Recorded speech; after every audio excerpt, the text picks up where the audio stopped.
So I almost fell off my chair this morning when I heard the president say, it was one of the first things he said. He said, the first thing I said is, I want to apologize. I don't know if I've heard him say apologize before. He actually looked and sounded apologetic, maybe for the first time that I've seen. What did you make from that? I mean, he was really trying to make things better. Yeah, it was quite extraordinary. And I think, today President Trump and Theresa May had a very good meeting at Chequers, the Prime Minister's residence, and then, of course, the President went on to see the Queen.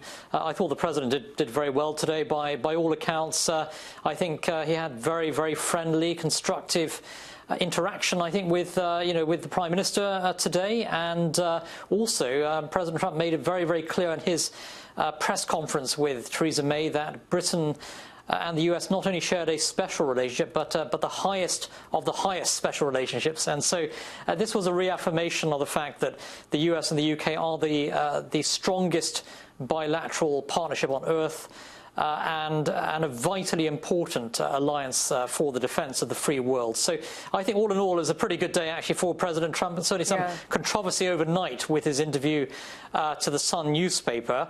But I think actually the President was right to say what he had to say in the Sun newspaper, which was that if Britain and the US are to sign a free trade agreement, Britain needs to be fully outside of the European Union, and that is not clear from Theresa May's Brexit proposal as it currently stands. No, I mean, he did everything but kiss her today to make things seem better. But when you look back at the Sun interview, it wasn't great. But my understanding is that they had hoped he would come over and support her resolution.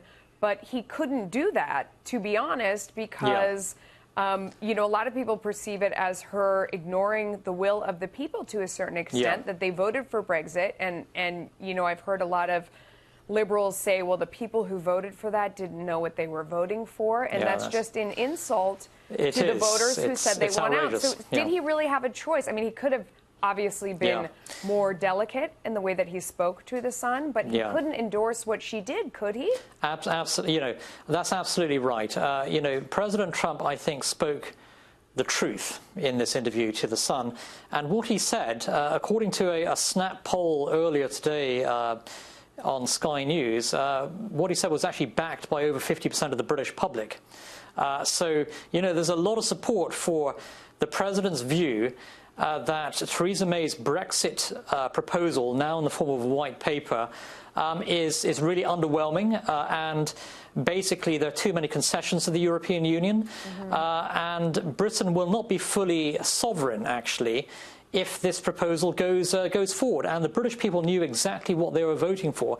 They were voting for Britain to leave the single market, to leave the customs union, to once again be a great, free, sovereign nation. That's not what Theresa May is offering in this proposal. So full credit to Donald Trump for pointing that out, and that's given real strength and encouragement to the Brexiteers. Right. If you can't be honest with your friends, who can you be honest with? It's best to be 100% honest, and I think the President deserves a great deal of credit actually for doing that in this interview. Thank you for your time today. Have a great weekend. Thank you. You too. Thanks very much.